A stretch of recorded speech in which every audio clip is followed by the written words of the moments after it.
Hello dear students. Last time we seen these few problems on the uh, of natural frequency.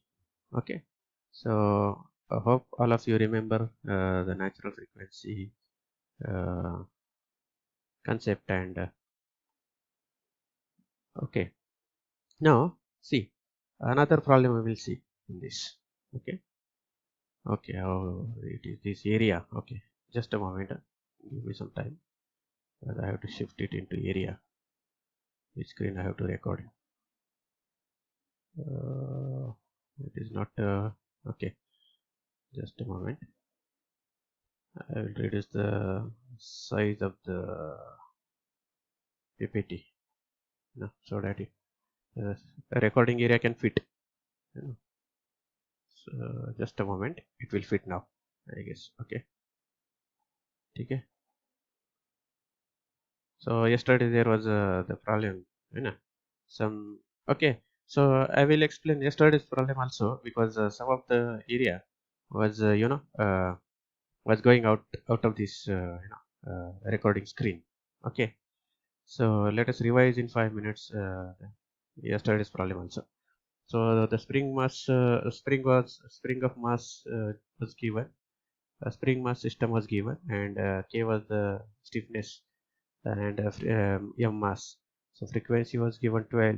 Okay, and if extra mass 2 kg is attached, then what will be the effect on the natural frequency you had to study. So we applied this natural frequency equation, Fn is equal to 1.25 root k by m, and putting the value 12. So and we get the k by m ratio. Then again rearrange whatever is given. Next condition, second case is given 10 hertz frequency and mass increased by 2 kg and frequency decreased by 2. So it becomes 10 instead of 12, it becomes 10. So again from this equation we'll get k upon m plus by 2. Look at this. After solving you will get the equation in the form of k and m, and here is also the equation in the form of k and m. Okay, so these two equations, putting the values of the k, so you will get the mass m. Once you get the value of m, again you will get the mass of k also. Okay, so this is what we studied in the first problem. Then this was the second problem, where truck 150 km was traveling at 2 meter per second, and with buffer spring compresses 1.25 centimeter per 10 kilonewton. The maximum compression of the spring will be. So you have to calculate the maximum compression. Okay, so mg is given 150 kilonewton, means into 10 to the power of 3, and speed is given, that is dx by dt or x dot, it is 2. Delta is 1.25 centimeter deflection of the spring, and F is the 10 kilonewton. Okay, so this will be the capital N. Okay, sorry. So k is equal to f by delta, because f is equal to k into delta. So putting the values of f and delta, you will get stiffness. Okay, then uh, mass is, okay, force is equal to mg. So force upon g, that is force upon gravity, will be the mass. So mass will also be calculated once you get the velocity, mass, and the k also. Okay, so you will get the capital X, that is the displacement. Okay, so that comes as 7.64 centimeter. Okay, so in this way we solve the yesterday's problem. Now let us go to the next problem. Find the natural frequency of vibration system shown in this. So use the following data. K1, K2, K3 is given. Okay, and mass is 10 kg. So you have to calculate the natural frequency of vibration. Okay, so you can see these three diagrams. Okay, so they are converted into equivalents. Okay, so K1 and K3, K1 and K2, that is the top springs. Okay, they are in parallel, and again you have to apply the parallel spring law to the first two, that is K1, K2. So it will give K equivalent as K1 plus K2. Okay, because in parallel springs K1 plus K2, equivalent spring is given as K1 plus K2. So adding, you will get the 2000.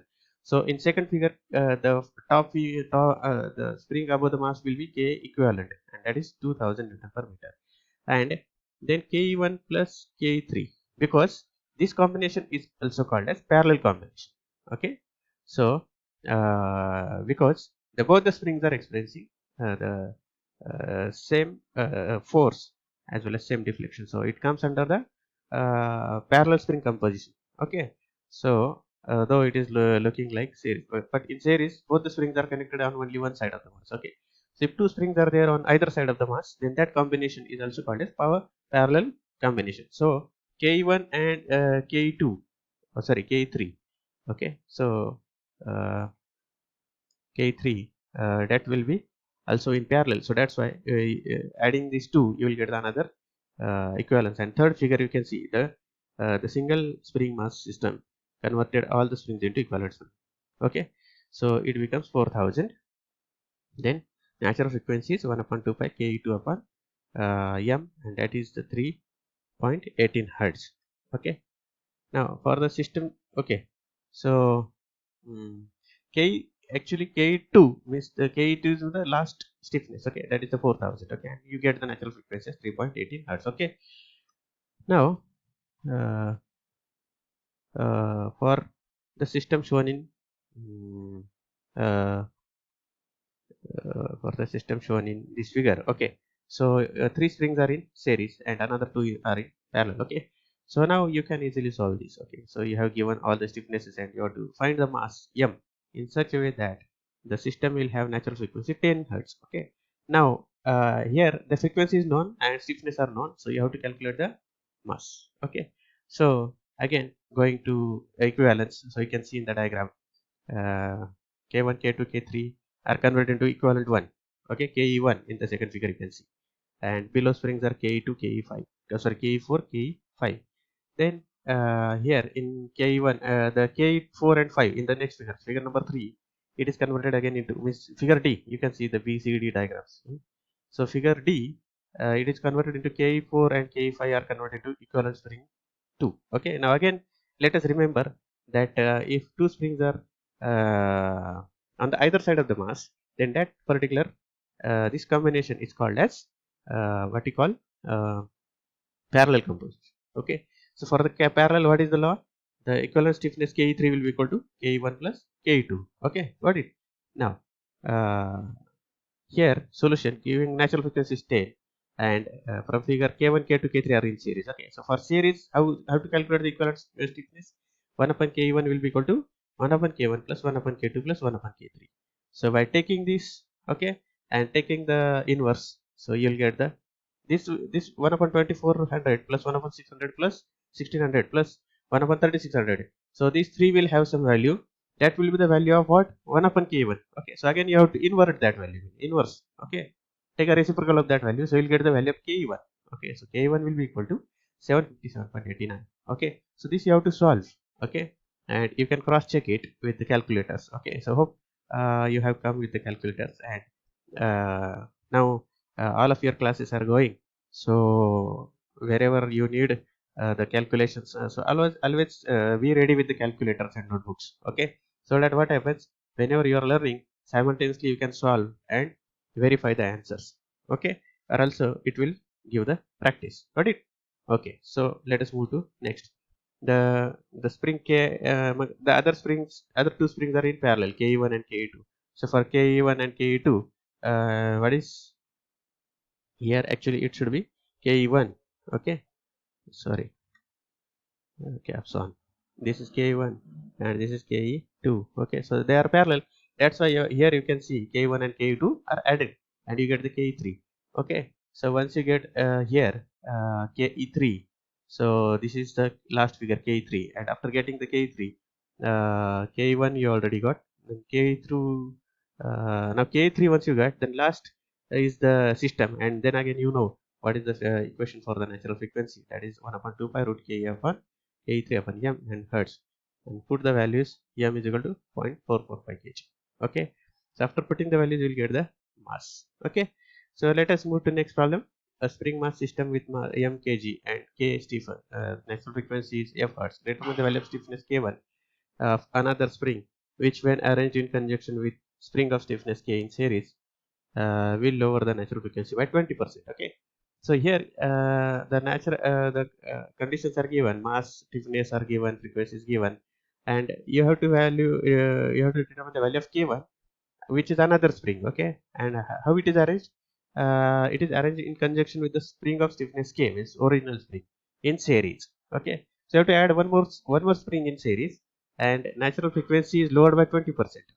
Okay, natural frequency is, if this is the 1 f, then that will be the 0.8 f, isn't it? Lowering by 20% means 0.8, isn't it?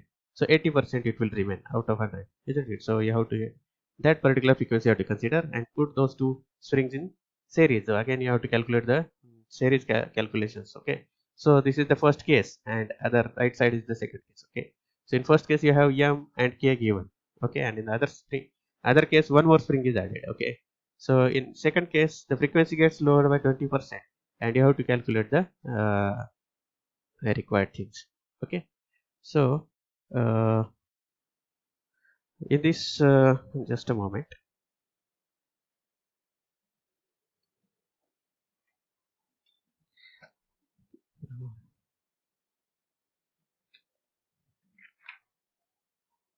Uh, okay, now what you will do, in first case natural frequency will be root k by m. Okay, so k will be equal to what, square the both the sides, and after squaring both the sides it will be f square into m. Okay, so and in second case again fn2, you have to take frequency as fn2 and it will be root k upon m. Okay, or that will be k. What will be the k in the second case? In second case, K will be Ke, because there are two springs and you have to calculate the equivalent stiffness. Okay. So, in the second, again, natural frequency formula, Fn2 will be equal to root Ke upon m. Okay. So, instead of Fn2, what you will write there? Because frequency has lowered now by 20%. So, 0.8 times the frequency will be equal to root Ke upon m. Okay. Now, square both the sides. It will be 0.64 f square is equal to ke upon m. Okay, and from here ke you will get as 0.64 f square m, and previous diagram, sorry, in first case k is what was equal to, k is equal to f square m, isn't it? So that was the first equation and this is the second equation of k. Okay, so from whatever the equation you get from case, from first case k and second case ke, these two has ratio should be taken. Okay, because you have to find out the value, isn't it? So take the ratios, then k upon ke will be equal to what, f square m divided by 0.64 f square m. Got it? So f square m and f square m, that will get cancelled and this ratio k upon ke will be equal to 1 upon 0.64, and again you can take k on the other side, then this k will go on the denominator side, isn't it? So k 1 upon ke will be equal to 1 upon 0.64 k. Okay, so uh, then again you can write springs in series as 1 upon ke will be equal to, because see, in third case. Okay, so what is this diagram? Okay, for this diagram again you will write the equivalent spring equation, isn't it? What is it?